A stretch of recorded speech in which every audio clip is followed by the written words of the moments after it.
Hey, what's up, everybody? Pat here. Grateful recovering alcoholic and addict, just like every day, my friends. Guys, please, by all means, subscribe, like the video, leave me a comment, and share it with anybody that might get something out of it. Hope everybody had a good day today, guys. We had a great day today. Beautiful, beautiful weather here in Boston today. I don't know what the temperature got to, but I was actually up in Nashua, New Hampshire for most of the day. We'll talk about that. But yeah, beautiful day, guys. And, just busy, right? As I expected, work is really starting to pick up. But again, I'm maintaining my balance. And just like I suspected, if you guys watched last night's video, my former boss, who again asked me to subcontract the job out, I told him I'd be happy to. I told him I couldn't get there till 3 o'clock today, and sure enough, he goes and schedules a water shutdown for the building from 12 to 2. And then expects me to make it happen. And I told him I had other things. Well, I thought maybe I'd be able to get the job in New Hampshire done in time. But here's the thing. I get up there, and I had no idea what I was walking into. I've never been there before, and all I knew was the heat was out. I didn't know if it was a gas-fired hot water, gas-fired steam, oil-fired God knows what, forced hot air. I had no idea, but I work on heating systems, so it didn't really matter. So I get there, and the boiler's got power, no heat. I look underneath, there's no pilot. Okay, so I go to light the pilot light wouldn't light, but I've noticed the thermocoupler, which is a little PCO electric device that allows the pilot light to stay lit on an older non-electronic ignition appliance, stoves, boilers, furnaces, things of that nature, was brand new. And I'm like, okay, either it's no good or it's not properly installed. And you can clearly see it looked like they had just done this, trying to figure out what was wrong with the boiler. I'm like, all right, well, let me just take this thing apart and check it out. And sure enough, the thing was brand new. It was not properly installed. So I properly installed the thermocoupler, and I got the boiler to fire up. So now it's got the ignition, it's got gas, it fires up. And, boom, hey, there you are, right? We're done. No, right? Well, this is why you got to, you check. So I immediately started checking everything else, and I noticed everything else was working with the exception of the circulator pump. And literally, when you know these things well enough, I could literally just grab the pump, and I could feel it wasn't spinning. There was no water moving. So, okay, well, there you go. That's the actual problem that I was here to fix. And lo and behold, somebody's trying to figure thing out, had no idea what they were doing, and they stopped playing with the gas, and they screwed the pilot up, right? So, whatever, we took care of that. I called the customer and let him know, said, it's going to need a new circulator pump. Not a big deal. I quoted him a price, $500 to install it, and I went to Home Depot, picked up a circulator pump. I come back and I put it in, and immediately the aquastat relay starts kicking in and out, and I'm like, defective pump. Like, that's very unusual, very, very rare to have a take-out pump. I disconnected the old pump. I disconnected the new circulator pump, and I put the old one back on to see that it was in fact bad and there wasn't something else going on. And sure enough, when I connected the old pump back up, the relay was fine and had power at the pump. I had checked that previously, and now I've got the pump disconnected, so I can literally see whether or not the impellers are spinning. And sure enough, the impellers are not spinning. The pump is in fact bad, so the thing's totally cooked. What had happened was when the pump shorted out, it melted the aquastat relay. Now that aquastat relay is the main boiler control temperature probe. It's they're pricey. They retail for about $500. That my cost is about $330, and it's more time. And I'm up there. I'd already been up there for a good part of the day, so I called them back, and I said, listen, bad news. When the pump went bad, and this is very unusual, but it can happen. When the pump fried, it took out the aquastat relay. No way of knowing that because it's still giving power to the pump. So when I measured power at the pump, I had 120 volts, but as soon as any amperage was applied to it, it starts kicking the relay board out and melted the board. It was just weak.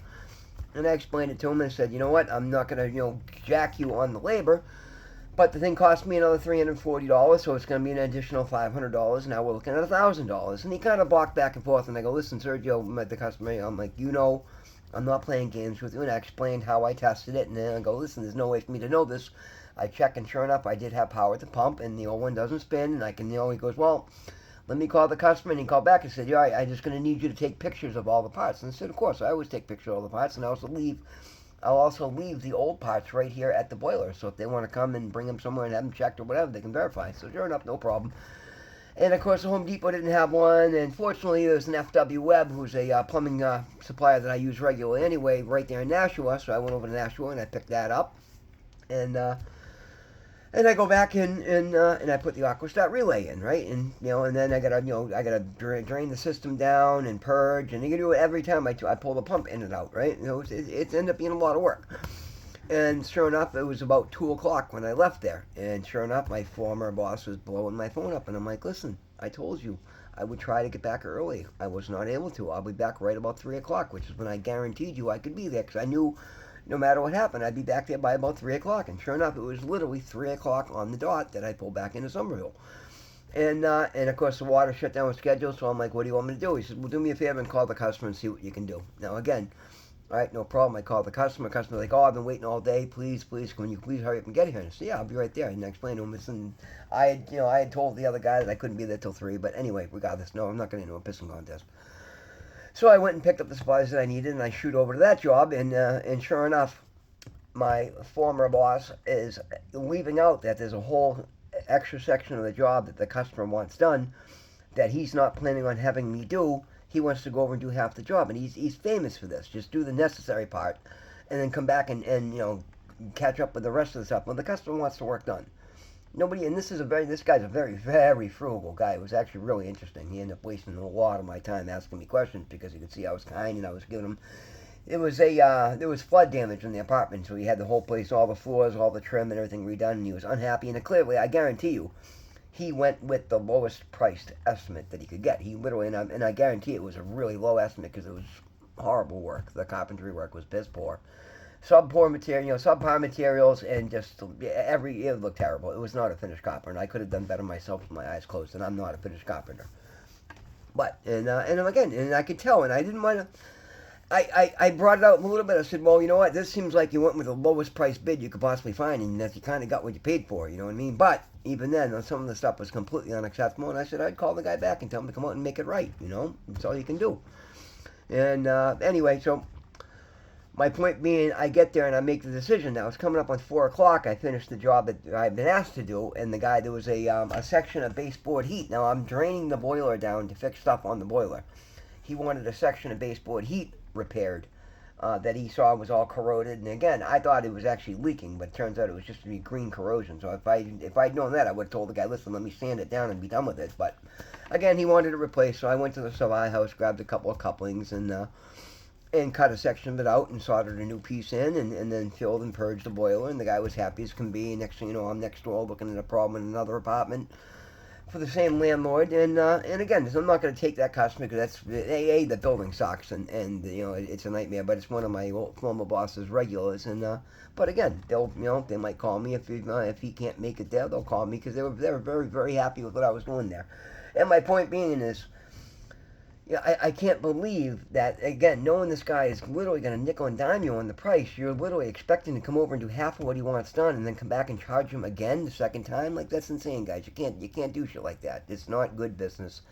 And that's why I took it upon myself. I didn't even call the old boss and let him know. I'm like, it's going to cost me $3 for the couple, and if he pisses moans, I'll just do it and let it, and be done with it.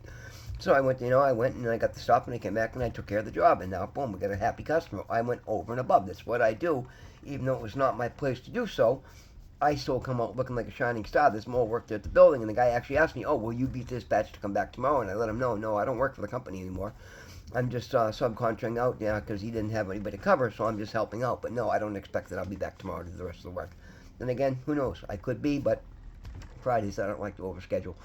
So, that was that. But yeah, so that's my point, guys, is, pay attention, and if you make a mistake, don't expect somebody else to cover for you. And again, had I been able to get there on time, I would have done so, but I was not by any means like, if I had explained everything going on, Frank, he would have expected me to leave that job half done in New Hampshire to come back and take care of his nonsense, and then go over there and do half a job there, and nothing gets done, and he wonders why he's constantly buried with bullshit, because he never finishes a fucking thing, guys.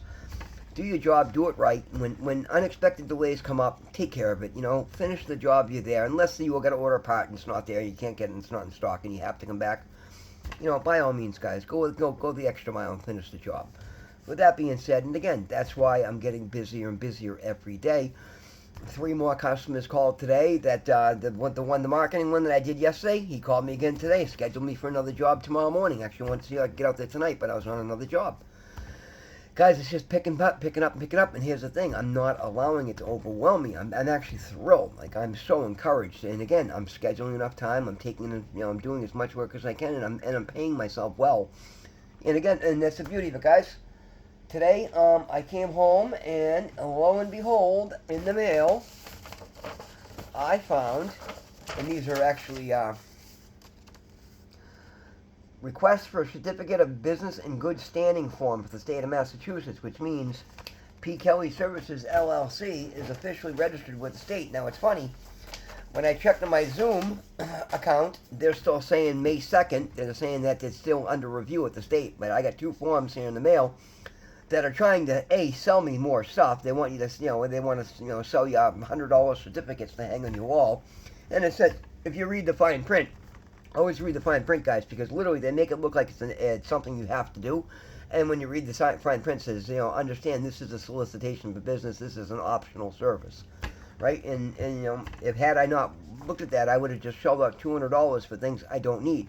But instead, I caught that, knowing full well I'm going to get a lot of that stuff in the mail. And I realized that it says right on the certificate, you can now request a certificate because the state has approved and filed your new business. You are officially registered with the state. So, P. Kelly Services is now an official company. Now, I will consider updating Zoom because now I got to get a new EIN number, employee identification number, so that I can open a bank account. I'm going to check with the bank and verify that tomorrow. And if in fact I do, I'll see if I can do it. I actually filled out a form. But they wouldn't download for some reason. They wanted me to pay, and I couldn't even get to that portal thing, which kept freezing up. So I suspect it was a scam site. I stopped there. LegalZoom wants $97 to file it for me, and I'll get it instantaneously. I'll look into it and see what the deal is. But even if I got to spend the $97, that's great because now I can open my account and accept business checks. Guys, progress every day. Every day is progress when you look at it the right way and when you do things the right way. And it's funny, in the past, like when my phone started ringing, I got that old ting of anxiety like I used to get when Frank would blow me up like that. And he does it on purpose, trying to get you. So what I did was I texted him back and said, told you I was not available until I was available. I shut my ringer off and I told my text him I'm still not done with the job I'm doing. I'm not going to let him sit there and get me all wound up. And then I make a mistake in the job that I'm doing because he fucked up and didn't pay attention with the agreement that we made in the first place. So I'm finding ways to be able to deal with people because unfortunately he's tied together with a lot of stuff. As much as I tried to walk away and just be done with him, he's tied together with a lot of people that I know. I'm not going to be able to just cut cords that easily for him. So instead I'm finding ways to make it to my advantage, and I'm not letting him overstep. I'm keeping my boundaries very high, and literally it's getting to the point now where I know he will keep picking because again he gets himself in trouble and he needs somebody to bail him out, and he's used to me doing so. So now I tell him what I can do, and then I just shut my ringer off, and I just block his call until I'm ready to talk to him. And then I call him and say, listen, I'm trying to do something. I'm not going to have you, stressing me out so that I make a mistake, especially when I'm on a job that's an hour away up in Nashville, New Hampshire. And, yeah, fantastic. Collected a $1,000 check from that customer, put that one in the bank today, and, guys, we're just rolling along. I got 3 jobs for tomorrow. I'll still make my noontime meeting, and I think I might wrap that up for the week because my birthday is Saturday, and I'm thinking about there's actually a whole bunch of endangered whales down the Cape Cod Canal, which apparently are just swimming and playing around, and I guess during high tide you can see them right from the shore in Sandwich. A friend of mine is actually going down tomorrow morning, and I can't do tomorrow because I got work to do, but my birthday being Saturday, I think I'm going to treat myself and take a nice ride down to the Cape in my pickup truck and go look at some whales swimming around. I love whales. Well, it'd be a good time.